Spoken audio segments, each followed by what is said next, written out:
Estuvimos estudiando sistemas de partículas. Vimos qué pasaba con la cantidad de movimiento, qué pasaba con la energía. Vimos colisiones y aplicamos los teoremas de conservación de la cantidad de movimiento y de la energía para resolver estos problemas de colisiones. ¿Está bien? Ahora le toca a la cantidad de movimiento angular, es decir, al momento cinético, que también se le denomina. Y para eso vamos a recurrir a una definición de cantidad de movimiento para un sistema de partículas. ¿Sí? Si tenemos, digamos, un montón de partículas de masa M1, M2, ¿sí? M3 y M4, por poner, podría haber muchísimas más. Vamos a tener que vamos a poder hablar si tomamos un origen de referencia para calcular a nuestros momentos cinéticos de nuestro sistema. Vamos a concebir al momento cinético de nuestro sistema como R, como la sumatoria de los momentos cinéticos de cada una de las partículas. ¿Está bien? ¿Y eso qué sería? Si cada una de las partículas, respecto de este punto del espacio, se encuentra determinada su ubicación por estos vectores, fíjense que estoy siendo muy declarativo en cuanto a respecto de qué punto, con esta letra O, ¿sí? Si cada uno de estas partículas tiene una determinada velocidad, ¿sí? Cualesquiera fueran, vamos a poder calcular estas cantidades de movimiento angular, los momentos cinéticos de cada una de las partículas, ¿sí? Como estas posiciones RI de cada una de ellas, ¿sí? Producto vectorial P sub I de cada una de ellas. Puedo poner el O para declarar que me estoy refiriendo a la cantidad de movimiento en el sistema de referencia del laboratorio. ¿Está bien? No está de más, a veces no lo ponemos, pero es importante, ustedes recuerdan lo importante que era para declarar, ¿sí? Y saber qué clase de observador era el que estaba determinando la cantidad de movimiento. ¿Está bien? Bien. Entonces, fíjense que de esto, en el desarrollo de esta expresión, no hay más que poner, ¿sí? Lo que es la cantidad de movimiento de cada una de las masitas de mi sistema de partículas. ¿Ok? Y uno opera, y con eso obtendríamos esta cantidad, que es la cantidad de movimiento de nuestro sistema de partículas. Si quieren, le podemos poner L sistema de partículas. ¿Sí? A través de esta sumatoria, desde la primera hasta la enésima, en este caso hay 4, ¿sí? Sumamos y obtenemos, ¿sí? Cuál es la cantidad de movimiento angular de nuestro sistema de partículas. Bien. Fijémonos que habíamos introducido un punto del espacio especial y que lo utilizamos también para analizar la cantidad de movimiento lineal y la energía, que es el centro de masa. Si el centro de masa, ¿sí? Para esta distribución podría ser un punto, no lo sé, no lo pensé demasiado, como no declaré las masas, creo que este punto sería un buen candidato para centro de masa. ¿Está bien? R del centro de masa. Fíjense que yo puedo expresar cada una de estas posiciones en función del centro de masa, es decir, piensen en R1. Si este vector es R1, medido desde O, ¿sí? Puedo obtener ese vector a través del R del centro de masa, tomado desde O, más un vector que sea el R1 medido desde el centro de masa. ¿Ok? Entonces, si reemplazo e introduzco la idea de concepto de centro de masa en mi definición de cantidad de movimiento angular, ¿sí? Vamos a ver de qué otra forma podemos escribir, ¿sí?, a la cantidad de movimiento de un sistema de partículas. Es una descomposición especial que tiene ciertas propiedades que son importantes. Bien, entonces procedemos con eso. Fíjense, si ahora lo que estoy diciendo, a partir de esto, que yo puedo escribir cada una de las posiciones R y O, pasando por el centro de masa. La posición de la partícula iésima va a ser el RI medido desde el centro de masa más el R del centro de masa. ¿Está bien? Entonces cuando vengo acá, tic, tic, tic, tic, tic, tic, tic, tic, podemos decir, esta sumatoria va a ser, no escribo de 1 hasta n, ustedes lo recuerdan, aparecen todos, va a ser R del centro de masa, ¿sí?, que es el mismo para todas las partículas de mi sistema, más el R de la partícula iésima respecto del centro de masa. Acá le voy a poner, voy a sobreabundar en superíndices, ¿ok? Indicando medido desde dónde, ¿está bien? Asimismo, voy a poder hacer algo equivalente para la velocidad, ¿sí? Fíjense, a las velocidades también las puedo expresar en función de la velocidad del centro de masa. Es decir, la velocidad 1, ¿sí?, medida, estas eran medidas por el observador en el sistema de laboratorio, la velocidad 1 en el sistema de laboratorio también la voy a poder expresar como la velocidad, ¿sí?, del centro de masa medida desde O más la velocidad iésima medida desde el centro de masa. ¿Está bien?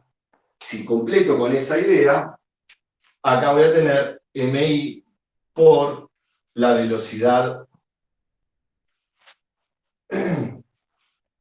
iésima respecto del centro de masa más la velocidad del centro de masa respecto de O. ¿Está bien? Y esta parte es la que tenemos que desarrollar para obtener una nueva expresión, ¿sí?, que nos permita observar otras características de los sistemas de partículas a través de esto que es la cantidad de movimiento angular. ¿Está bien? Entonces, si venimos bien, sigo.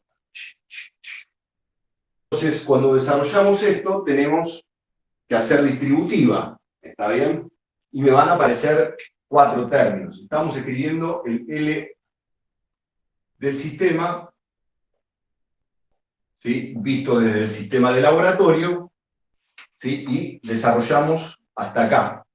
Entonces vamos a tener 4 sumatorias, ¿sí?, una por cada uno de los términos. O sea, es decir, este por este, ¿sí?, va a ser RCM O por MI B sub I CM. ¿Está bien? Más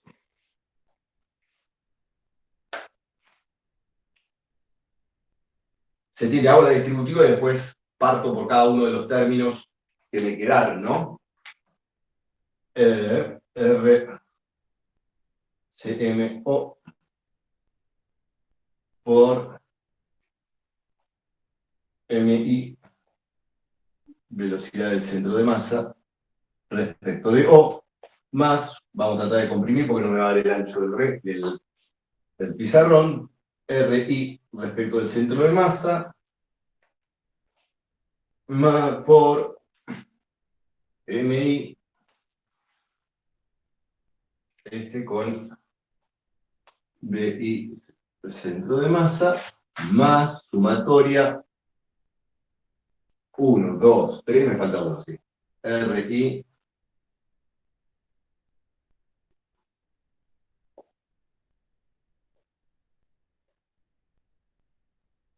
¿Está bien? Creo que sí. Creo que no me faltó ningún término.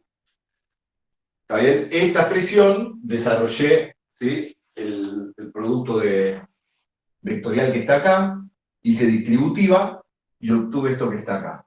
Entonces, fíjense, vamos a tratar de sacar, ¿sí?, lo que es un factor común en cada una de estos términos afuera de las sumatorias. Es decir, si hay un término que es constante, es independiente de la variable i, que va desde 1 hasta n, lo puedo sacar afuera. Por ejemplo, en este primer término, R del centro de masa es el mismo para las n partículas que forman mi sistema.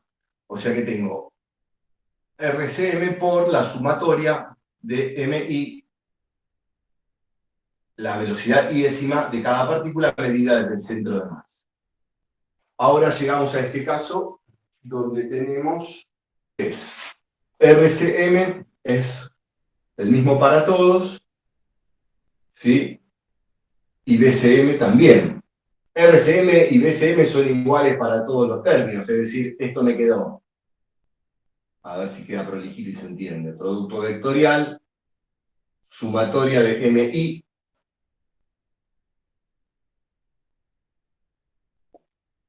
¿está bien? Es decir, estos dos... Francisco, te hago una consulta.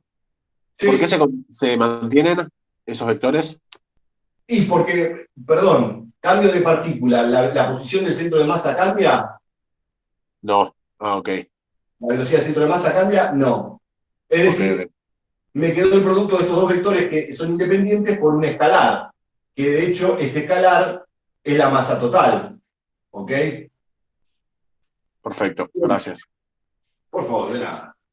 Esto es la sumatoria de los RI respecto del centro de masa por MI, BI respecto del centro de masa. Este no lo puedo procesar, no puedo sacar nada afuera. Y de este que está acá, sí puedo sacar la velocidad del centro de masa. Es decir, de acá puedo agrupar así, RI, perdón, RI, centro de masa, ¿está bien? Por MI, y sacar afuera la velocidad del centro de masa, y ahí estamos. Este primer término, ¿sí?, es la R del centro de masa, ¿sí? Y esto que está acá, ¿qué es? R del centro de masa respecto de O por la sumatoria de las cantidades de movimiento iésimas medidas desde el centro de masa, es decir, la masa por la velocidad de cada una medida desde el centro de masa. Eso es la cantidad de movimiento de cada partícula medida por un observador solidario al centro de masa. Cuando sumo todas, esto es la cantidad de movimiento total, ¿sí?, medida desde el centro de masa. Y las otras clases mostramos que esto era cero. ¿Está bien?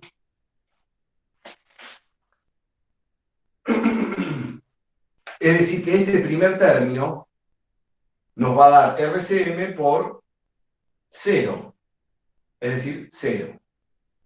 El segundo término que está acá, si ustedes se fijan, estas dos cosas son constantes, ¿sí? Y las puedo sacar el producto vectorial afuera de la integral y me quedó la masa, ¿sí?, por R del centro de masa, medido desde O, producto vectorial, velocidad del centro de masa. Si se fijan, también puedo escribirlo de este modo. Vamos a hacerlo así. La M la puedo de manera que me quede como una cantidad de movimiento. ¿Sí?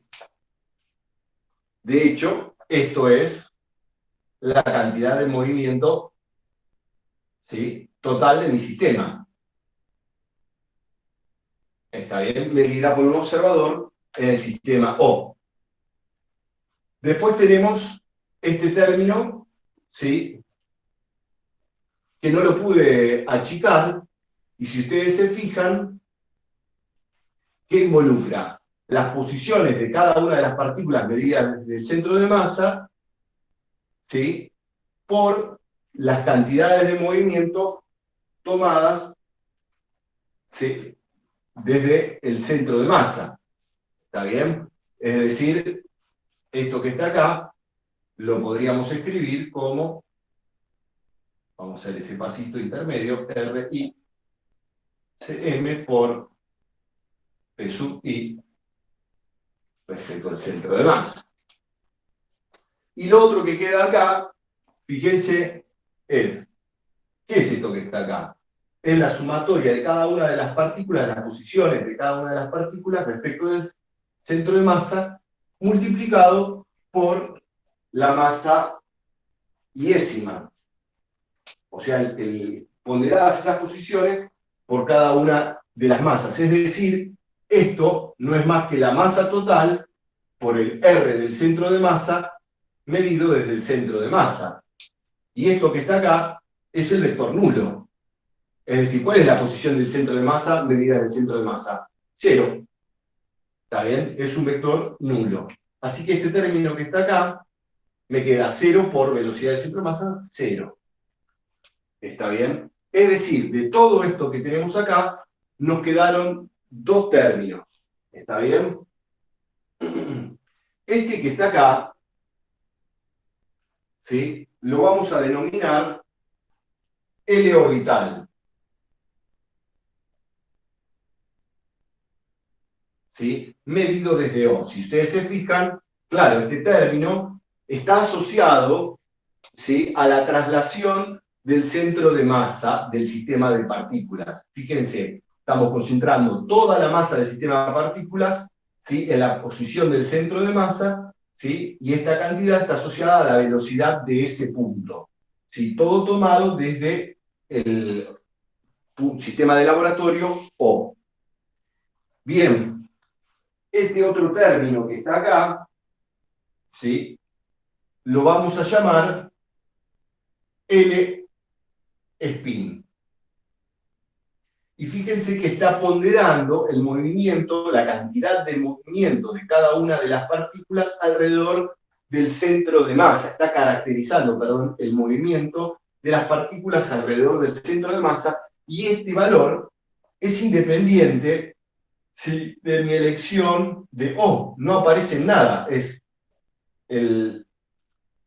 la posición de cada partícula respecto del centro de masa por la cantidad de movimiento medida de cada partícula medida desde el centro de masa. ¿Está bien? Este spin también se lo denomina intrínseco al sistema de partículas, justamente porque no depende, ¿sí?, del punto O del observador, del sistema laboratorio. ¿Está bien? Es decir, que hemos obtenido que el L de nuestro sistema, y es general, y vale siempre, se puede descomponer en estas dos cantidades de movimiento angular. Una asociada al movimiento orbital, ¿sí?, del centro del centro de masa de nuestro sistema de partículas, y otro asociado a la rotación de las partículas alrededor del centro de masa. ¿Está bien? Es decir, el orbital está asociado a la traslación del sistema de partículas, ¿sí?, caracterizada la traslación por la posición del centro de masa, ¿está bien? Y el otro, ¿sí?, este momento cinético de spin o intrínseco, ¿sí?, está asociado al movimiento de rotación del sistema de partículas alrededor del centro de masa. ¿Ok? Bien, hasta acá venimos. Es una forma de reescribir lo anterior, una descomposición especial para escribir la cantidad de movimiento de un sistema. ¿Está bien? Con este vamos a caracterizar la traslación, ¿sí?, del sistema de partículas. Fíjense que cuando nosotros ya veníamos trabajando con cuerpos, ¿sí?, extensos, que los tratábamos como puntuales, y en definitiva estábamos hablando siempre de lo que le ocurría al centro de masa, porque lo tratábamos como un punto, ya que estábamos muy lejos como para distinguir, ¿sí?, qué era lo que ocurría, ¿sí?, con los demás puntos que conformaban nuestro cuerpo extenso. Entonces alcanzaba para caracterizar, por ejemplo, a la cantidad de movimiento con que nos refiriéramos angular al L orbital. Ahora que reconocemos que es un sistema de partículas, esas partículas se pueden estar moviendo alrededor del centro de masa en forma de rotación, y eso lo caracterizamos con el L de spin, que justamente es independiente, ¿sí?, de dónde tomemos nosotros a nuestro sistema de referencia para calcular el L. Bien, entonces, ahora que dijimos esto del L, ¿sí?, ya sabemos cómo calcularlo y además podemos hacer esta descomposición, lo que vamos a ver es cómo es, ¿sí?, que varía el momento cinético en un sistema de partículas. Es decir, vamos a estudiar, ¿sí?, la derivada, ¿sí?, qué es lo que hace variar al L de un sistema de partículas. ¿Está bien? De acuerdo a la definición que habíamos dado, esto sería la derivada, ¿sí?, de la sumatoria de los LI respecto del tiempo. ¿Está bien? Si seguimos desarrollando todo esto, cada uno de los LI era RIO por MI de IO.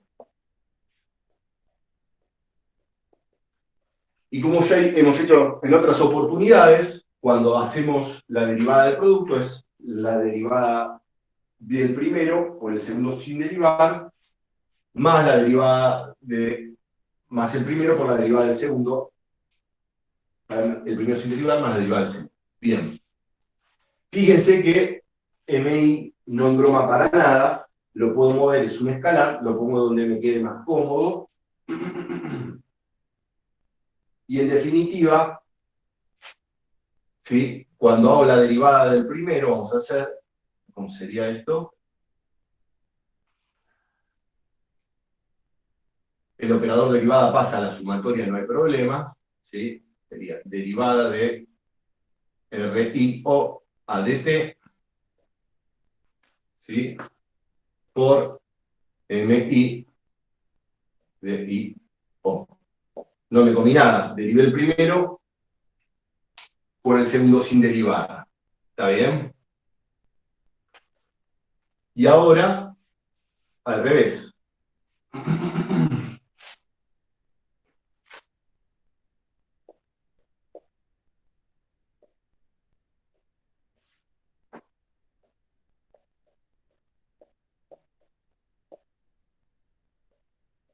Derivar a la masa es constante respecto del tiempo, no cambia, y esto sería lo que obtendría, no me faltó nada, me parece. Entonces, fíjense, por un lado, ¿qué es esto que está acá? Esto es la velocidad de la partícula iésima respecto de O. Producto vectorial, un vector que es paralelo. Si los vectores son paralelos o antiparalelos, ¿sí?, me da 0. Así que en definitiva, lo que tenemos es un 0 más esto que está acá. Fíjense, esta parte, que es la aceleración de la partícula iésima respecto de este sistema de laboratorio. ¿Sí? Es decir, que yo puedo asociar a este masa por aceleración con la fuerza iésima neta que actúa sobre mi partícula. ¿Está bien? Dado que es un sistema de referencia inercial, ¿sí?, esto me está quedando RIO por masa iésima por la fuerza iésima, ¿sí?, donde esta fuerza es la fuerza neta total que actúa sobre mi sistema de partículas. Y si se fijan, esto que está acá no es más que la sumatoria, la sumatoria de torques que actúan sobre cada una de las partículas.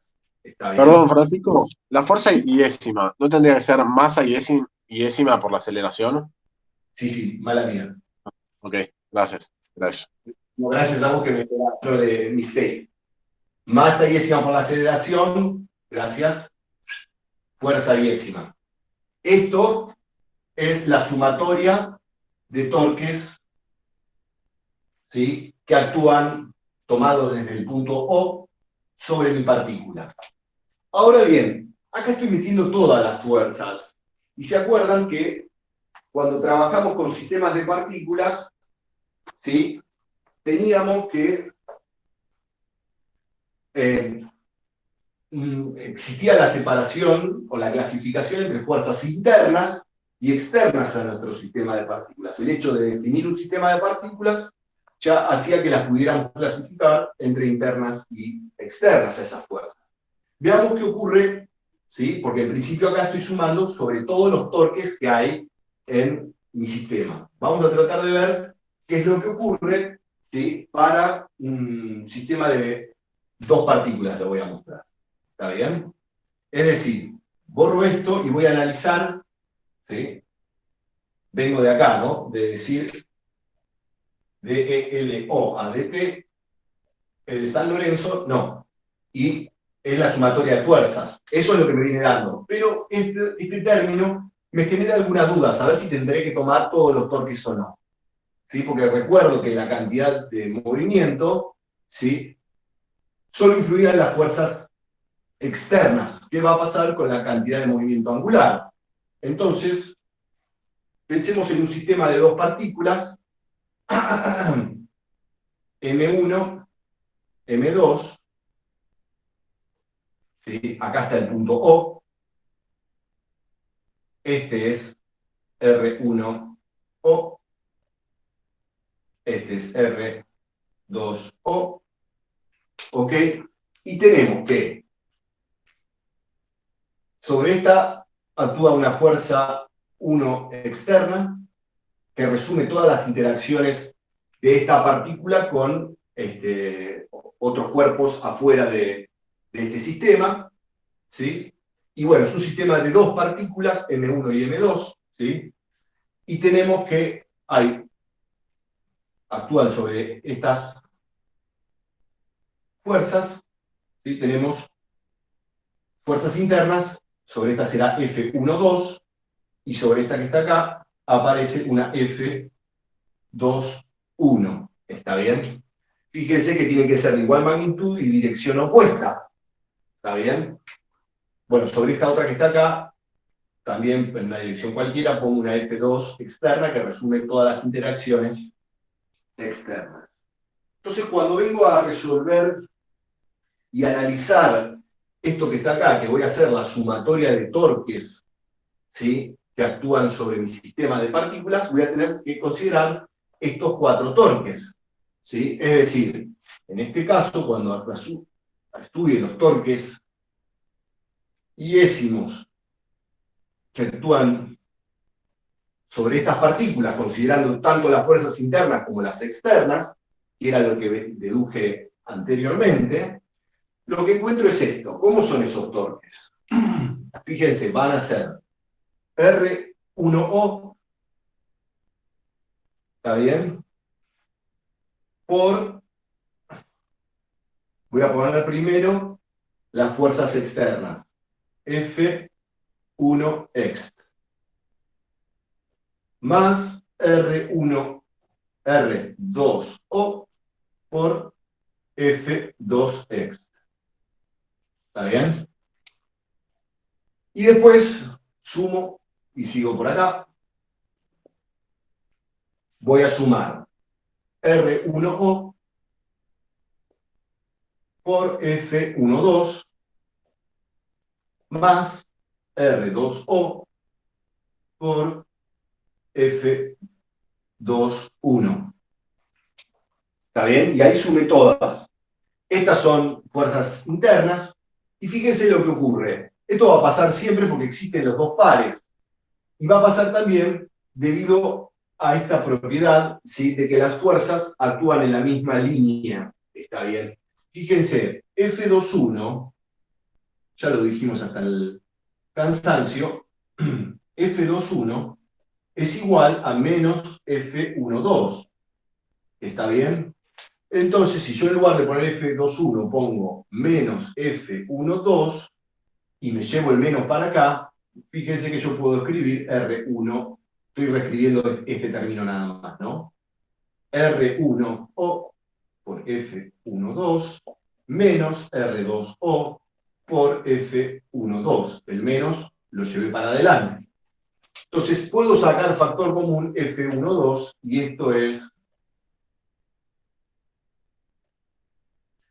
esto es R1O menos R2O allá,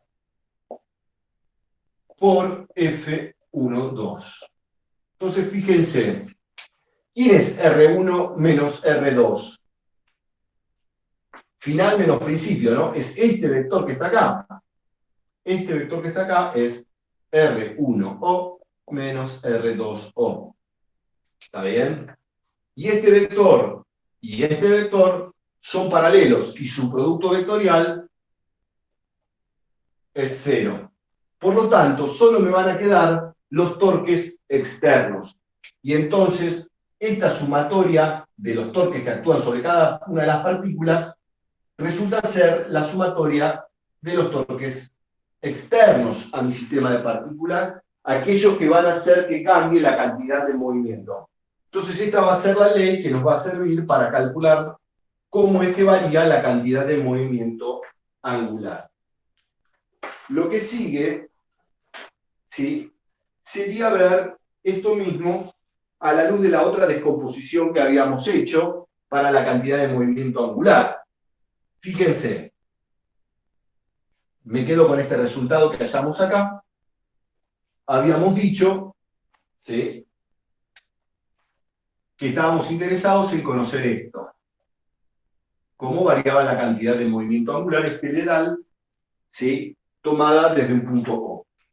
Pero a la vez habíamos visto que podíamos escribir esto como L orbital asociado a la traslación, más L spin o intrínseco asociado a la rotación alrededor del centro de masa. ¿Está bien? Simplemente esto podemos repartir el operador derivada para que actúe sobre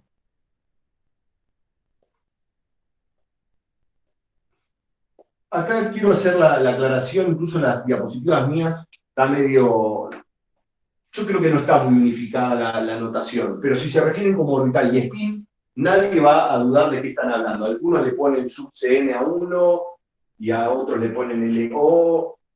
Yo opino que para evitar confusiones seamos lo más verbosos posibles y digamos L orbital, L spin, para referirnos a uno y a otro. ¿Está bien? Para que no le quede duda a ninguno de qué estamos hablando. ¿Ok? Entonces, ¿cómo era esto? Este L orbital, ¿sí?, era el R del centro de masa,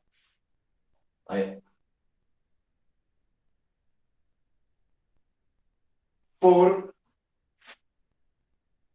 masa total, velocidad del centro de masa.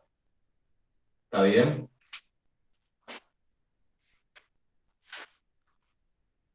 Me está flaqueando el marcador ya. Bien.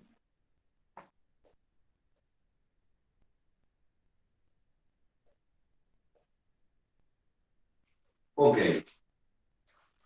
Entonces, fíjense, acá vamos a usar el mismo truco que veníamos utilizando, ¿sí? La derivada del el producto es la derivada del primero por el segundo sin derivar, y así, ¿no? Esto sería DRCM o ADT por MBCM. O, ahí. Más R centro de masa O, M grandota,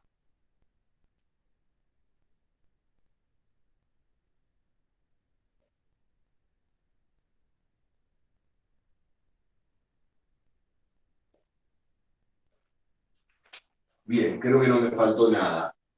Si ustedes se fijan, esto que está acá es la velocidad del centro de masa,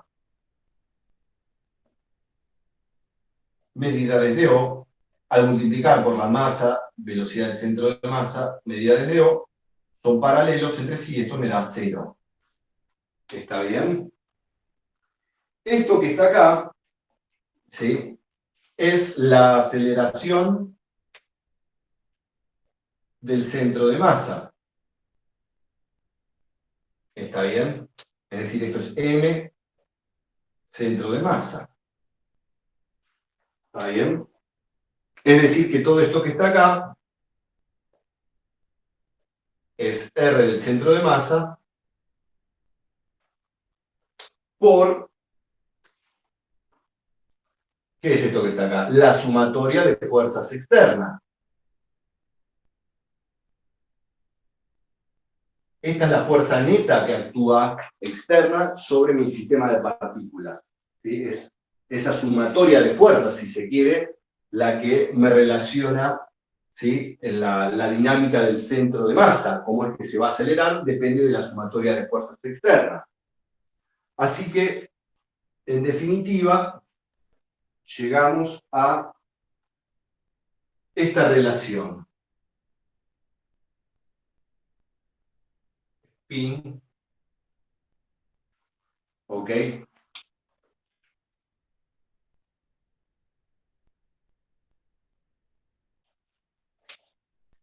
De este lado, esto ya habíamos visto cómo calcularlo, ¿ok? Es esto que está acá. Es decir, voy a venir acá arriba y completar el desarrollo por ahí arriba. Y justamente lo que voy a tratar de ver es cómo calcular, ¿sí?, qué varía el L de spin de mi sistema directamente, en función de lo que ya conozco. Es decir, esto que está acá es esto que está acá. Es decir, sumatoria de torques y ésimos externos tomados desde O es esto, la derivada del L del sistema respecto del tiempo.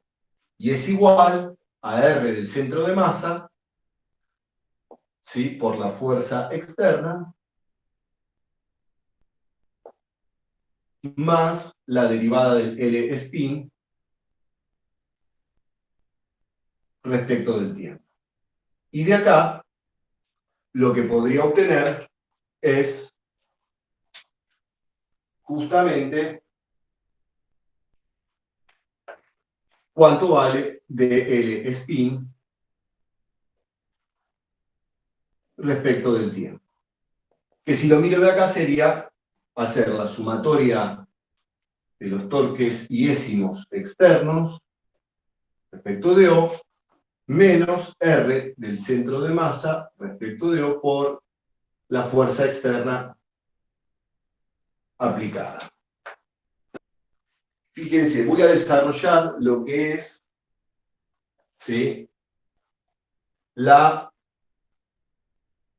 sumatoria de torques externos, ¿sí?, para una partícula. Es decir, voy a mirar qué es este término con mayor detenimiento. ¿Ok? Imagínense que este término, ¿ok?, voy a tratar de ver bien qué es.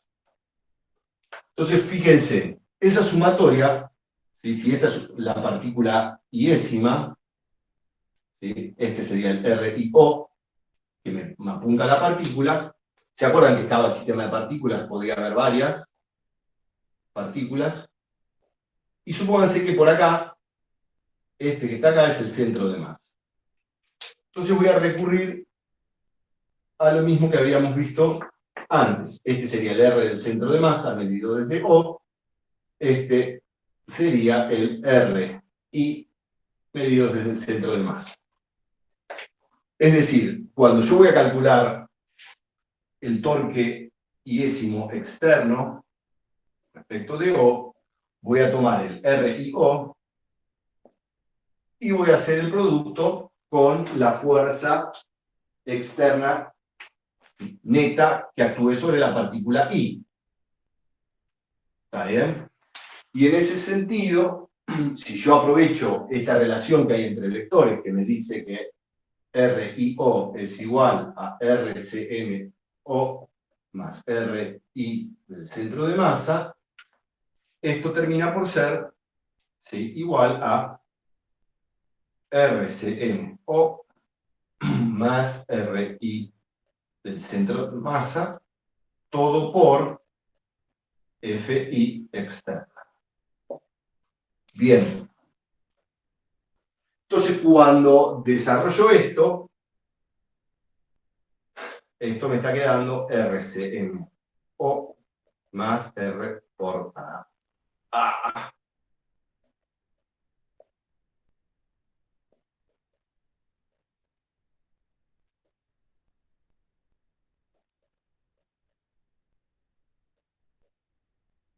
¿Está bien? Si ahora a todo mi desarrollo le agrego las sumatorias, lo pongo en colorado acá, sumo de este lado, sumo de este lado, sumo, estaría escribiendo acá, ahí lo escribo en un renglón más abajo, la sumatoria de los torques externos respecto de O me están dando la sumatoria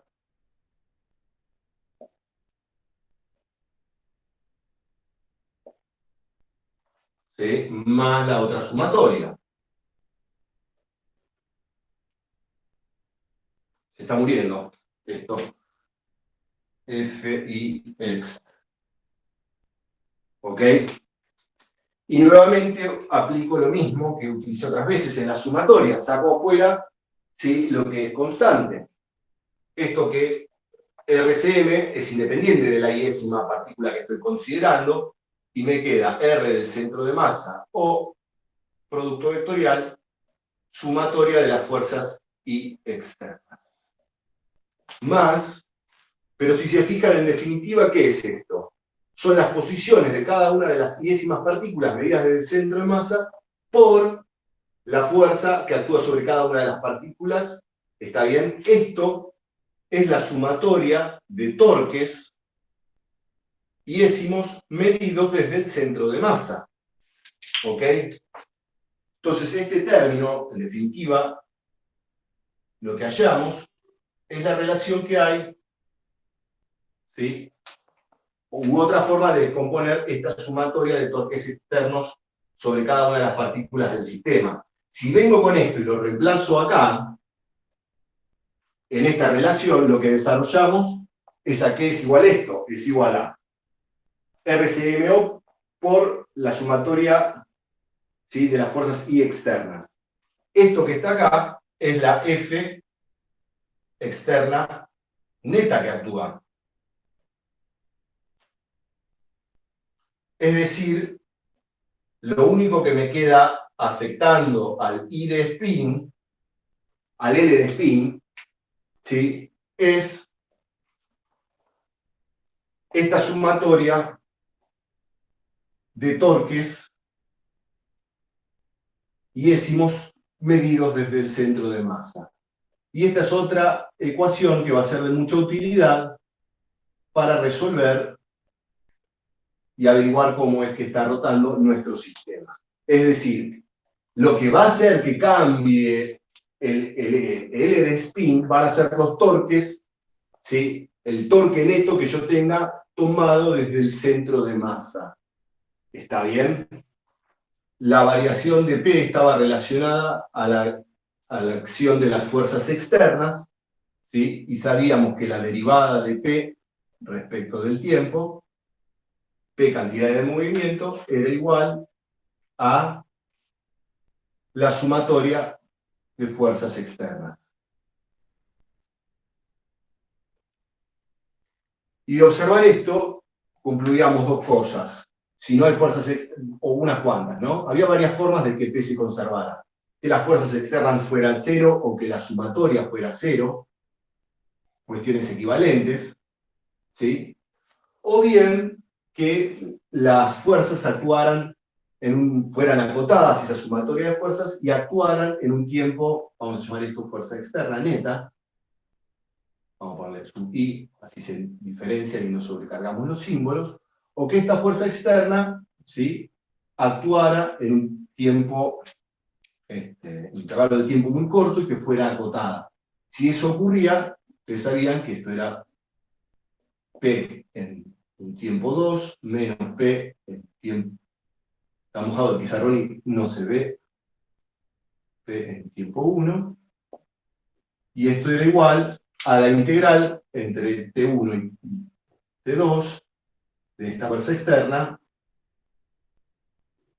diferencial de tiempo. Para lo que es la cantidad de movimiento angular o momento cinético, ¿sí?, vamos a observar que esto, como dijimos antes, depende de la sumatoria de torques externos que actúan sobre mi partícula. Mostramos que las fuerzas internas, los torques internos no cambian el L de un sistema, ¿ok? ¿Sí? Y del mismo modo vamos a pensar, ¿sí?, que la variación de L va a ser, también estar asociada a la acción de estos torques en un intervalo de tiempo. ¿Está bien? Si podemos decir que esos torques están acotados, ¿sí?,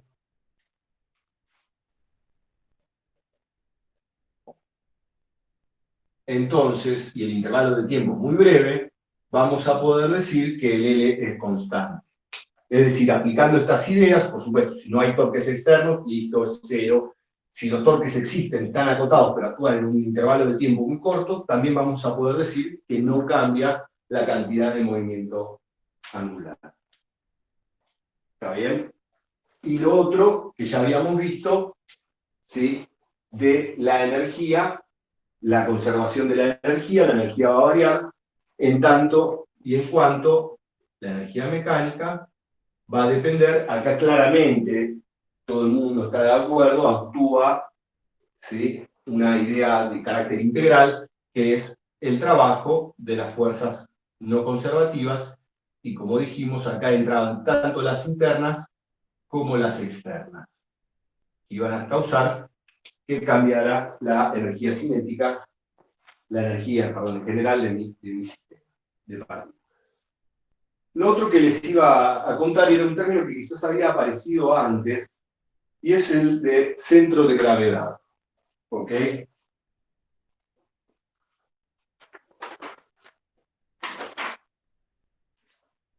Y eso sería lo último para hoy. Así que, supónganse que tenemos un sistema de partículas. Estas cosas que estamos viendo son muy importantes y todas las vamos a revivir y reutilizar cuando trabajemos en cuerpo rígido, ¿está bien? Que de algún modo nos va a agregar hipótesis adicionales que nos van a permitir simplificar los problemas. Imagínense que tenemos un sistema de partículas, voy a dibujar 4.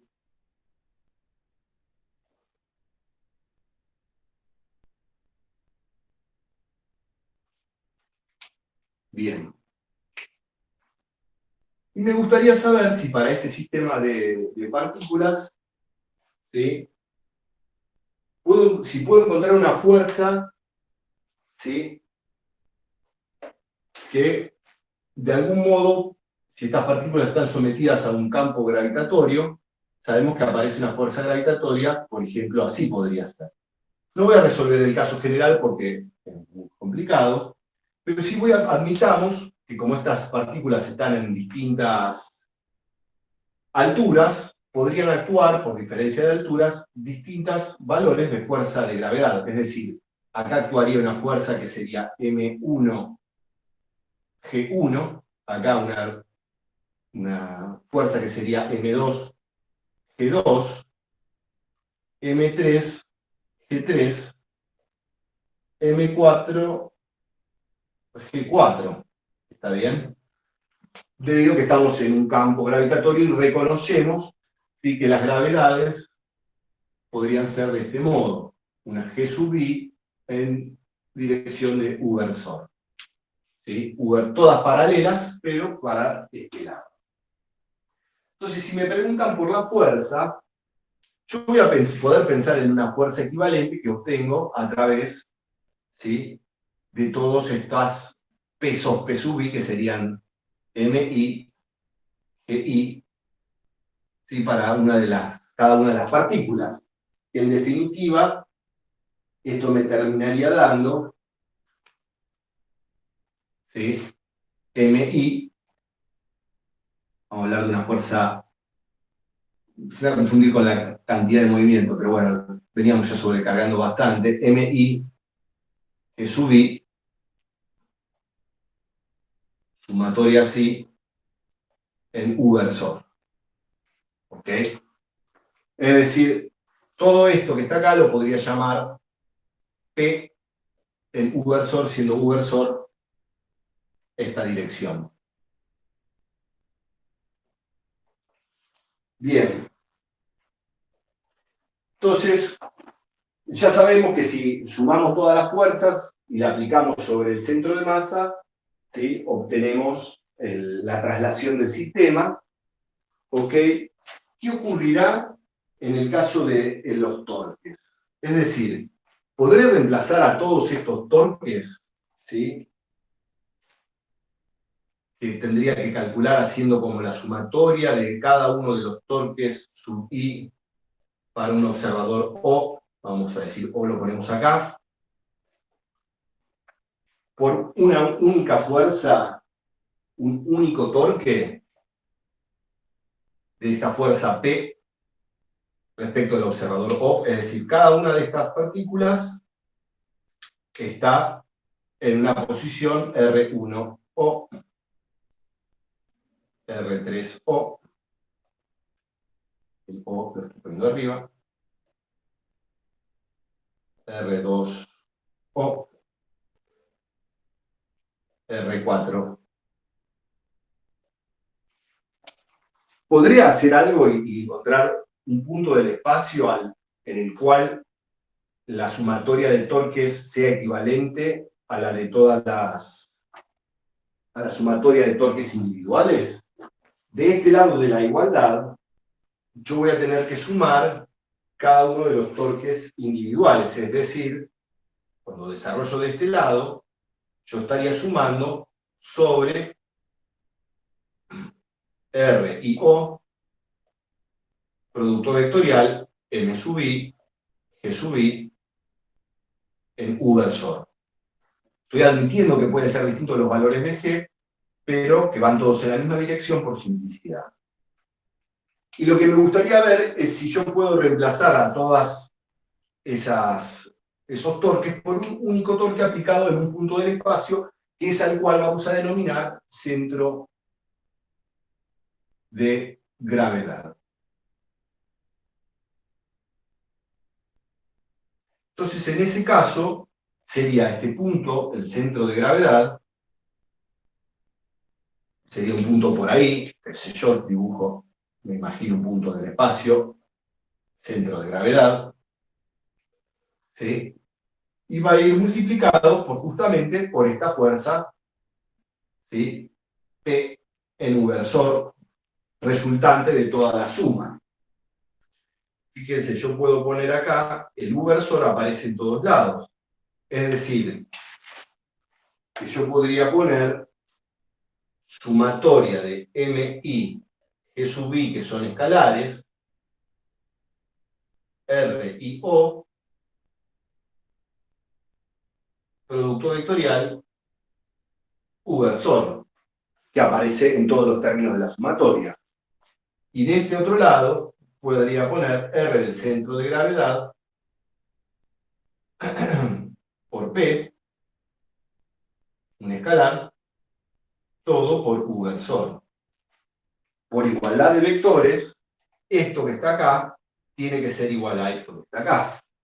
Entonces, podría hallar así a qué punto del espacio me estoy refiriendo por este centro de gravedad. Es decir, el centro de gravedad, dado que estos paréntesis tienen que ser iguales entre sí, es la sumatoria de MI, G sub I, R, I, O, dividido esta letra P, que P no es más que la sumatoria de MI, G sub I.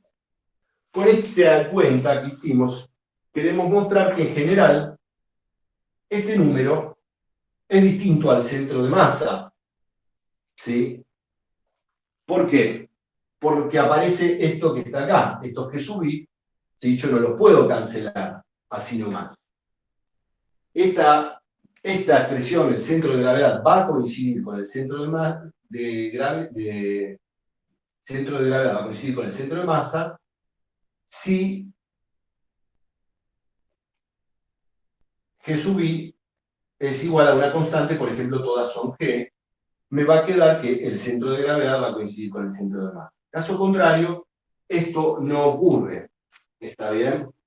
Si sobre este sistema, fíjense, está actuando nada más que la fuerza gravitatoria, y además, si G sub I es igual a G, ¿sí? Fíjense qué es lo que ocurre a la luz de lo que habíamos visto antes. A ver si puedo anotar acá. Estamos observando, fíjense si yo doy cuenta de la sumatoria de todos los torques iésimos respecto de O, que aparecen debido a esta fuerza gravitatoria que es externa, a mi sistema de partículas, acá dibujé 4, esto no era más que igual a la variación del L del sistema, ¿sí? Respecto del tiempo. ¿Está bien? Y además, por otro lado, si se cumple esto que está acá, en definitiva, ¿sí? Estoy reemplazando a todo esto que está acá, ¿sí? Por